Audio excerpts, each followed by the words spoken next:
নমস্কাৰ দীপানিতা এই মুহূৰ্তত এটা ব্ৰেকিং নিউজ লৈ আহিছো গুৱাহাটী মহানগৰীৰ সদা ব্যস্ত জিএছ ৰোডত এক ভয়ংকৰ দুৰ্ঘটনা সংঘটিত হৈছে নিশা মহানগৰীৰ খ্ৰীষ্টান বস্তিত এই ভয়ংকৰ পথ দুৰ্ঘটনা এমজি হেক্টৰ আৰু পানী টেংকাৰৰ মাজত মুখামুখি সংঘৰ্ষ এই মুহূৰ্তত বিস্তৃত তথ্য আপোনালোকক জনাবলৈ চেষ্টা কৰিম তীব্ৰবেগী এমজি হেক্টৰ বাহনৰ খুন্দা পানী টেংকাৰত বাহনখনত আছিল এজন মণিপুৰৰ যুৱক সহ অন্য তিনিজনকৈ যুৱক প্ৰত্যক্ষদৰ্শীৰ ভাষ্য প্ৰায় 100 কিলোমিটাৰ বেগত আছিল এমজি হেক্টৰ বাহনখন দুৰ্ঘটনাৰ পিছতে পানী টেংকাৰ এৰি পলায়ন কৰিছে চালকে দুৰ্ঘটনাটোত কম বেছি পৰিমাণে আহত 4জনকৈ যুৱক বৰ্তমান জিএমচিএইচত চিকিৎসাধীন আহত 4 যুৱক দুৰ্ঘটনাস্থলীত দিছপুৰ আৰক্ষী উপস্থিত হৈ জব্দ কৰিছে পানী টেংকাৰখন খবৰ এই মুহূৰ্তত জনাই আছে এটা ব্ৰেকিং নিউজ গুৱাহাটী মহানগৰীৰ জিএছ ৰোডত এক নিশাৰ ভাগত ভয়ংকৰ পথ দুৰ্ঘটনা সংঘটিত হৈছে সদাব্যস্ত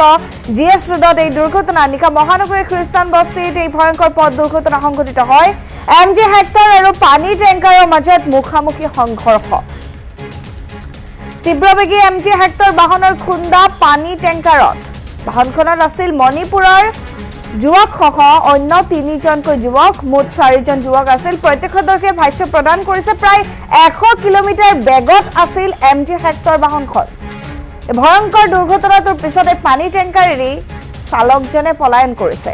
দুৰ্ঘটনাটোত কম বেছি পৰিমাণে আহত 4জনকৈ যুৱক আৰু বৰ্তমান গুৱাহাটী মেডিকেল কলেজ হাস্পতালত চিকিৎসাধীন হৈ আছে আহত 4 যুৱক দুৰ্ঘটনাস্থলীত নিশাতেই দিছপুৰ আৰক্ষী উপস্থিত হৈ জব্দ কৰিছে পানী টেংকাৰখন দৃশ্য আছে আমাৰ হাতত দেখুৱাওক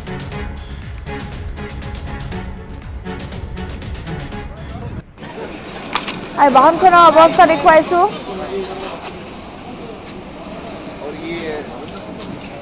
এমজি হেক্টৰ বাহনখনৰ অৱস্থা চাওক এখন পানী টেংকাৰে খুন্দিওৱাৰ ফলত কেনেধৰণে সুচুময় হৈ গৈছে ভাঙি চাওক এমজি হেক্টৰ নামৰ এখন বাহন আৰু আমি জনাই আছো মহানগৰীৰ জিএছ ৰোড বুলি ক'লে সকলোৱে জানে আৰু এই জিএছ ৰোড সদায় ব্যস্ত থাকে আৰু এই পথটোতে ভয়ংকৰ দুৰ্ঘটনা খ্ৰীষ্টান বস্তিত এই ভয়ংকৰ পথ দুৰ্ঘটনা সংঘটিত হৈছে নিশাৰ ভাগত এমজি হেক্টৰ আৰু পানী টেংকাৰৰ মাজত মুখামুখি সংঘৰ্ষ লাগিছিল এয়া আপোনালোকে স্ক্ৰীনত দেখিছে পানীৰ যি টেংকাৰ আৰু এই টেংকাৰখন আৰু তীব্ৰবেগী এমজি হেক্টৰখনৰ মুখামুখি সংঘৰ্ষৰ ফলত 4জনকৈ যুৱক আঘাতপ্ৰাপ্ত হৈছে বাহনখনত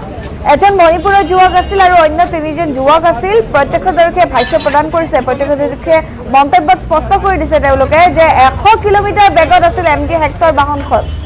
দুৰ্ঘটনাৰ পিছতে পানী টেংকাৰখন এৰি পলায়ন কৰিছে চালকে আৰু কম বেছি পৰিমাণে ভয়ংকৰ পথ দুৰ্ঘটনাটোত 4জনকৈ যুৱক আঘাতপ্ৰাপ্ত চিকিৎসাধীন অৱস্থাত আছে আটাইকেইজন আঘাতপ্ৰাপ্ত জিএমচিএইচত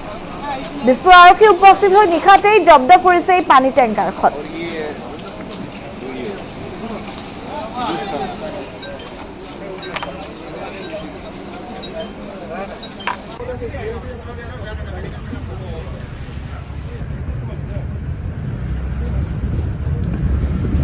আমাৰ হাতত মন্তব্য আছে আগবঢ়াইছো অলপ পিকআপত চলাই আহি আছিলে ট্ৰাকখনতো নিজৰ ৰাস্তাতে ট্ৰাকৰ ভুল নাই ই ট্ৰাক পানী ট্ৰাক না সিহঁতে জানে কেনেকৈ কোন ৰাস্তা কেনেকৈ কি থাকে ট্ৰাক ডাঙৰ গাড়ী বুলি এনেকৈ ডাঙৰকৈ টাৰ্ণিংটো লয় আৰু সিহঁতেতো ফুল পিকআপত আহি আছে তো সিহঁতে ভাবিছে আমি গেপত ওলাই যাব পাৰিম তেনেকৈ ফুল পিকআপত আহিছে তেতিয়া ইমানটো পালে অলপমান মানে লগা নাই আৰু তেতিয়া ব্ৰেকটো মাৰিছে ব্ৰেকটো মাৰিলে সিহঁতে চেঁচাৰ মানে স্ক্ৰিজ কৰি ডাইৰেক্ট ভুলটো কিন্তু এই সৰুখন হয় এই তাৰে ভুল এমজিৰ ভুল আছে আকৌ অলপ পিকআপত চলাই আহি আছিলে ট্ৰাকখনতো নিজৰ ৰাস্তাতে ট্ৰাকৰ ভুল নাই ই ট্ৰাক পানী ট্ৰাক না সিহঁতে জানে কেনেকৈ কোন ৰাস্তা কেনেকৈ কি থাকে ট্ৰাক ডাঙৰ গাড়ী বুলি এনেকৈ ডাঙৰকৈ টাৰ্ণিংটো লয় আৰু সিহঁতেতো ফুল পিকআপত আহি আছে তো সিহঁতে ভাবিছে আমি গেপত ওলাই যাব পাৰিম তেনেকৈ ফুল পিকআপত আহিছে তেতিয়া ইমানটো পালে অলপমান মানে লগা নাই আৰু তেতিয়া ব্ৰেকটো মাৰিছে ব্ৰেকটো মাৰিলে সিহঁতে চেঁচাৰ মানে স্ক্ৰিজ কৰি ডাইৰেক্ট ভুলটো কিন্তু এই সৰুখন হয় এই তাৰে ভুল এমজিৰ ভুল আছে আকৌ অলপ পিকআপত চলাই আহি আছিলে ট্ৰাকখনতো নিজৰ ৰাস্তাতে ট্ৰাকৰ ভুল নাই ই ট্ৰাক পানী ট্ৰাক না সিহঁতে জানে কেনেকৈ কোন ৰাস্তা কেনেকৈ কি থাকে ট্ৰাক ডাঙৰ গাড়ী বুলি এনেকৈ ডাঙৰকৈ টাৰ্ণিংটো লয় আৰু সিহঁতেতো ফুল পিকআপত আহি আছে তো তো সিহঁতে ভাবিছে আমি গেপত ওলাই যাব পাৰিম তেনেকৈ ফুল পিকআপ ওলাইছে যেতিয়া ইমানটো পালে অলপমান মানে লগা নাই আৰু তেতিয়া ব্ৰেকটো মাৰিছে ব্ৰেকটো মাৰাৰ সিহঁতে চেষ্টাৰ মানে স্কিজ কৰি ডাইৰেক্ট ভুলটো কিন্তু এই সৰুখন হয়। এই তাৰে ভুল MG ৰ ভুল আছে আকৌ অলপ পিকআপত